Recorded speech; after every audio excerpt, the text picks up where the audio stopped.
Hello YouTube, Moose Cow here, back with another recap of our second game of BBR. This is a recap of round 8. We are surpassing the 8-round limit. We're going to go for a 9th, possibly a 10th, but definitely going to do a 9th round of this. He is currently at 11 victory points, so he will now need 13 if he wants to win this round. And we'll see what happens. So yeah, just one round of combat that we have to go over. Germany pressed around Moscow, bombed the factory I had in Novosibirsk. I opted not to fix it. Oh, I got an arrow still on the board. Okay. And pushed with fast movers all the way into Ukraine, which was a walk-in. It is clear he has opted not to go for Moscow, and instead, it seems he's going to try for the resources, and possibly. I don't think he will be able to get into Stalingrad. We'll see. But he'll try to get resources. Maybe he'll get oil. But I got blockers there. We'll see. But yeah, he bombed Novosibirsk. I didn't manage to knock out any of the bombers with AAA. He's got his Air Force congregated in Leningrad. He's still been buying units for Finland, and in mainland Germany and France. He has railed units to southern Italy, and he railed 5 Germans to southern Italy. And he sent units down here because all this is happening. Well, before this ended up happening, the UK had a couple units down here. And he left the stuff in Romania, sending another tank there. He brought units to Slovakia, Hungary. And he's got this over here. And we can see what he's doing. You can see what he's doing over here, and I'll get back to that in a second once I touch on Italy's turn. But that's what Germany did. And Russia took Volgograd back and also took Smolensk back. So just a couple little skirmishes, knocked out 1 infantry here, 3 infantry here. And let's see, from that point on, Japan congregated in Kansu because of he's scared I'm going to do something with these Russians over here. And Russia also backed up into Siberia. Nothing is on the border of Amur.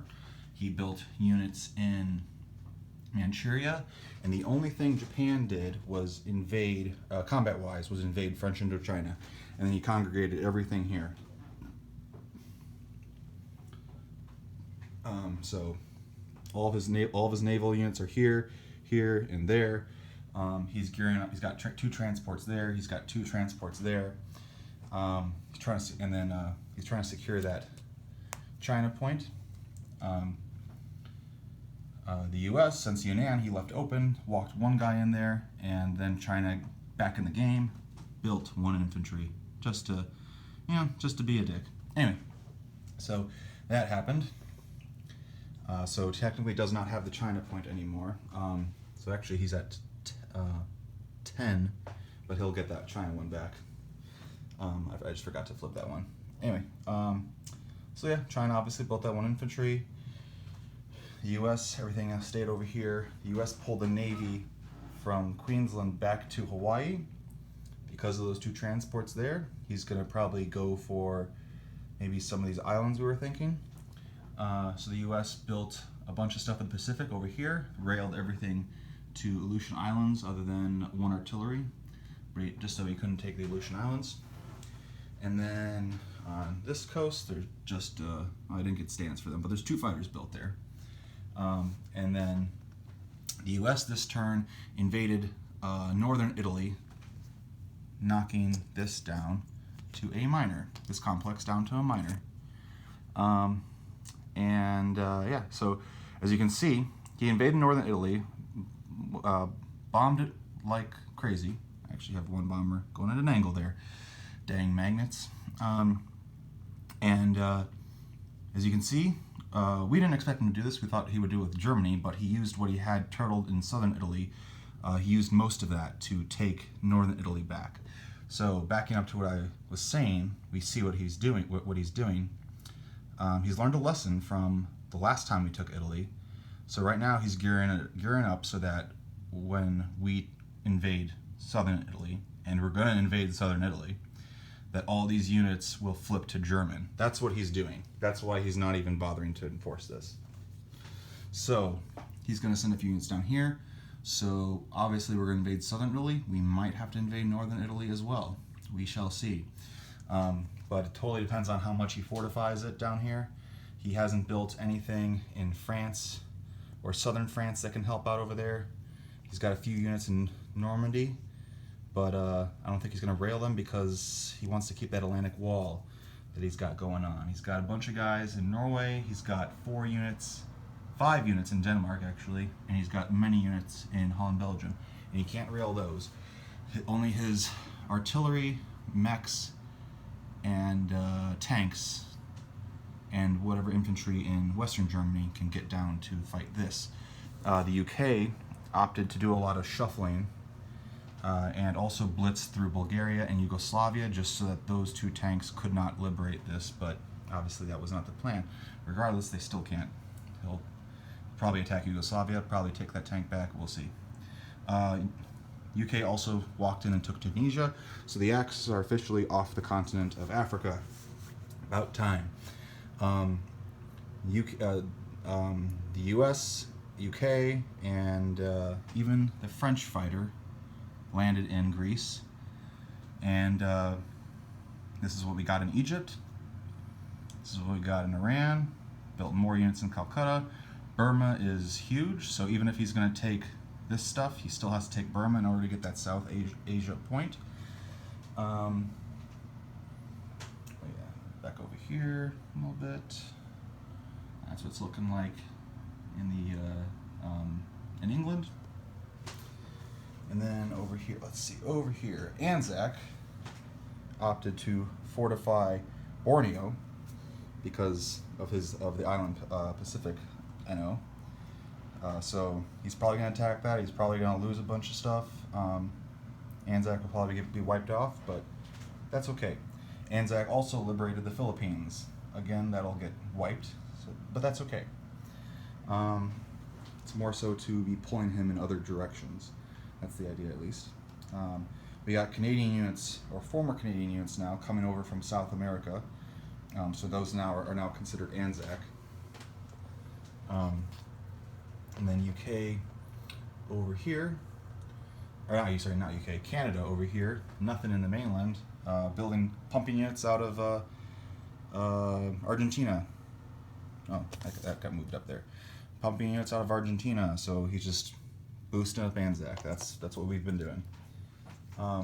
Yeah, so that is the situation of our game at this present moment. It's been a blast playing this.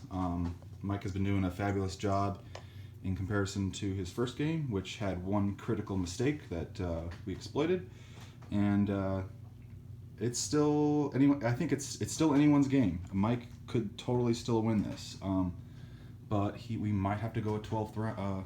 Sorry, not a 12th. We might have to go a 10th round, and then he'll need to get 10 rounds. He'll need to get 14 points. So it's still anyone's game, and he has 10 right now. He'll easily get 11. So he doesn't have China anymore, and he can maybe get one of the oils. He can maybe get. He's not going to get Moscow now. He blew his chance on Moscow. He might get Pacific Islands. He might get an oil one. He'll probably get resources. We'll see. We went ahead and did the tech phase for round 9. So US and UK both now have a second tech that is activated. I paid 6 IPCs for 6 dice. Brick paid 5, and it's a good thing he paid 5 because only 1 die rolled a 5, whereas 3 of my dice rolled hits that I rolled a 5 or a 6. So I wanted to guarantee that I had that tech, but we'll see. Anyway, So that is the game at this present moment. I'll just do another pan over of our glorious Africa, Europe, and so forth. These guys are here. And by the way, we had realized we were playing air transports, the rule with air transports incorrectly. They can't all go to one territory, but with how they were able to fly from here, we were able to coordinate that each transport was able to land in one territory or another over here, and still able to make it to in the same general vicinity. So we didn't actually have to move everything, and I'm probably explaining it terribly, but I looked back at our recap videos, good thing I do these, and we were able to figure out what he could have done that would have made sense, and that this is still current, and that the planes there then would still be able from there to land in Iran, etc., etc., etc. So thankfully none of this is affected. We will be continuing this. Let's hope I roll the dice better.